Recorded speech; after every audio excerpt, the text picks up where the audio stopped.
One evening, my dad texted, "You're banned from all our Thanksgiving, idiot." Other family members laughed. I said okay and made my own plans. 1 week later, their holiday feast crumbled when all bills went unpaid.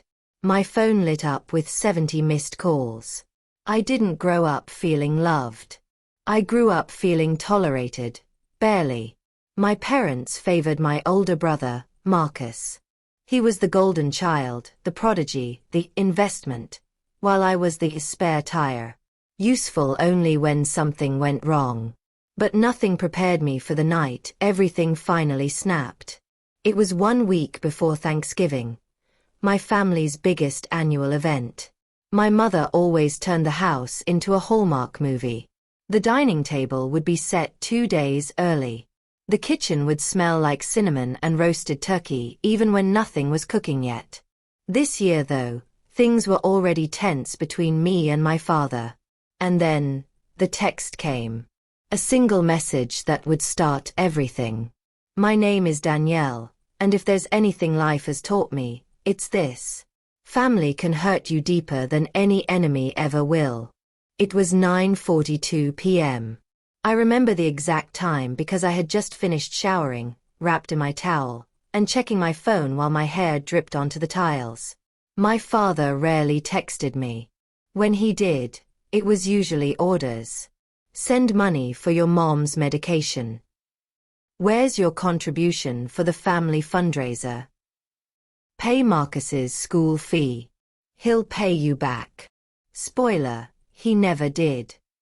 So when I saw "Dad" flash across my screen, I already felt my stomach tighten. But nothing prepared me for the venom inside. "Dad, 9:42 p.m. You're banned from all our Thanksgiving, idiot." Just like that. No explanation. No warning. Just cruelty. Before I could even react, more messages came in, this time from the family group chat. "My aunt. Finally. Someone said it. My cousin. LMAO, she gonna cry.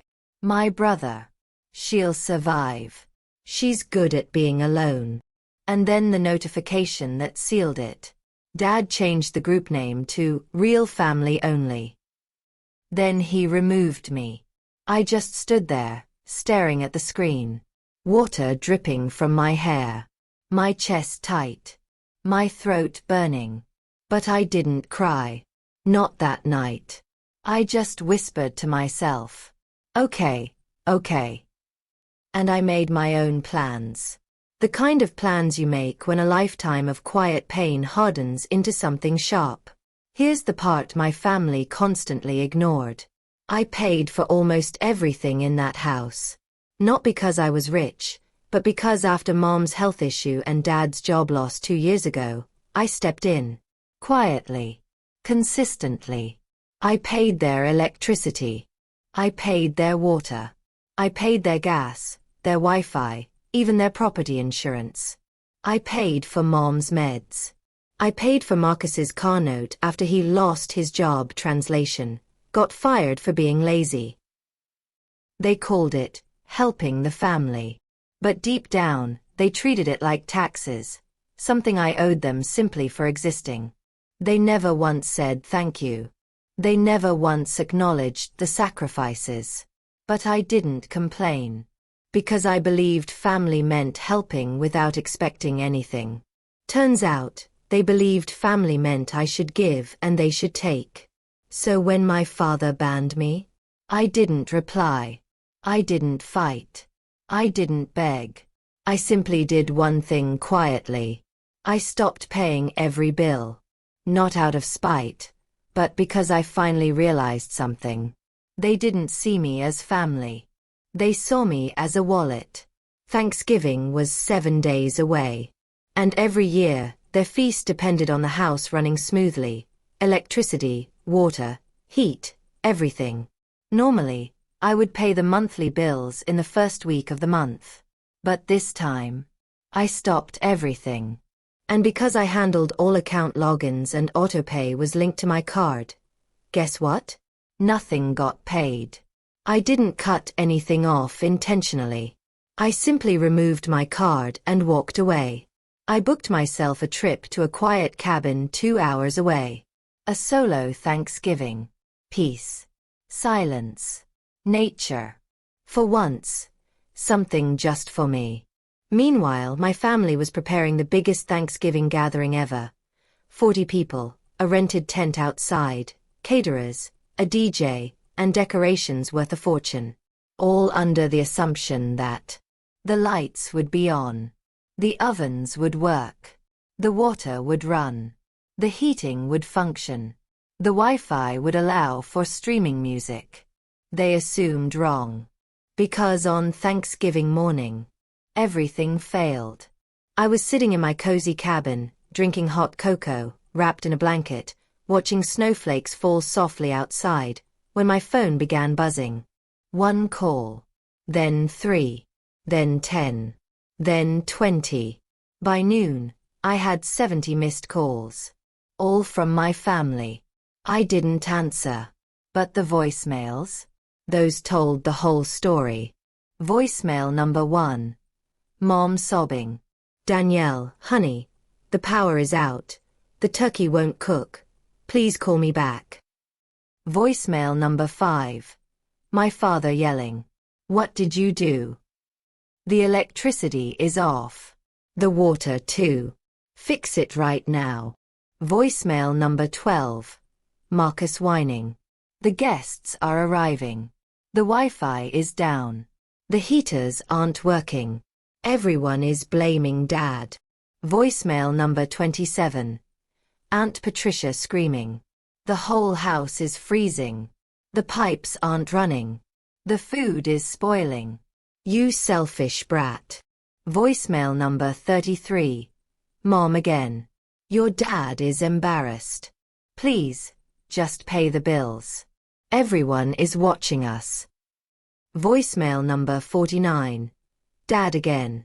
Put the damn payments back. This is your fault. I just sat there listening. Not smiling. Not gloating. Just breathing. For once, they wanted something from me, and I didn't feel panic. I didn't feel guilt. I felt clarity. They only needed me when they wanted something. Around 3 p.m., after hours of ignoring them, I finally received a message from an unknown number. It was my cousin, the only person who had always been kind to me. She texted, Danny, everything is falling apart. Your dad told everyone you used your card to sabotage the bills. Is that true? I responded, no. I just stopped paying for a house I'm banned from. She replied with 8 words I'll never forget. They never told anyone you paid for everything. Turns out, the entire family believed my dad handled the payments. They called him a great provider. A responsible man. A lie he allowed to grow for 2 years. He never corrected them. He never told anyone that I was the one keeping everything running. So when everything collapsed, electricity, water, gas, Wi-Fi, they blamed me for breaking it, not realizing the truth. I had been the one holding it together. At 5 p.m., after 70 missed calls, I finally answered one. Mom. Her voice was shaky, embarrassed, exhausted. Danielle, please. We're sorry. Everyone's gone home. The whole dinner got ruined. Your father is humiliated. Please, can you just help us? Please. I asked one simple question. Why did Dad call me an idiot? Silence. Then a whisper. He was angry. He said you were disrespectful last week. I wasn't. I had simply disagreed with him during a discussion about my career. That was enough for him to exile me. I took a deep breath. Mom, what exactly do you need? She sighed in relief. The payments. Please. Your father said you took responsibility for them. Ah. So now I suddenly existed. Mom, I said quietly. Dad removed me from the family. Remember. Silence again. Then, we'll add you back. The desperation in her voice was heartbreaking, but for once, I didn't cave. Mom, I'm not your financial plan anymore. She started crying. Please. The house is freezing. And then came the sentence that snapped the last thread in me.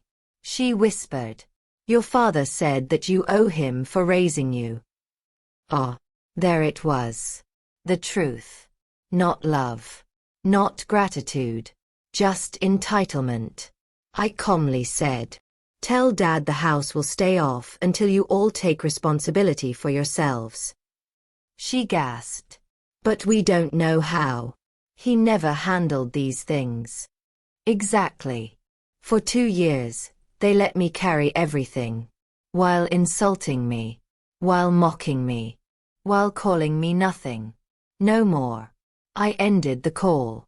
Then I blocked everyone. By the next day, the family WhatsApp group was in chaos. My cousin kept sending me screenshots. Aunt Patricia. How can one girl bring down a whole family feast? Marcus. This is why Dad should never have trusted her. Dad.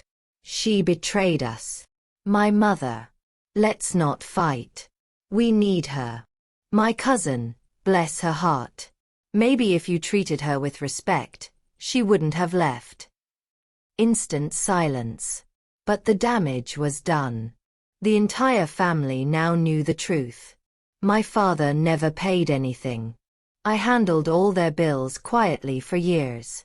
They had mocked the person feeding them. And worst, their beloved Thanksgiving, a family tradition spanning more than 30 years, was destroyed. People talked. Neighbors whispered. Relatives gossiped. Their pride shattered. 3 days later, I got an email from my father. Not a text. Not a call. An email. Which already told me he was too embarrassed to speak to me directly. The email said, if you want to be part of this family again, come and fix what you destroyed. I stared at it for a long time. Then I replied, I didn't destroy anything. I simply removed myself. You destroyed it when you decided I wasn't family.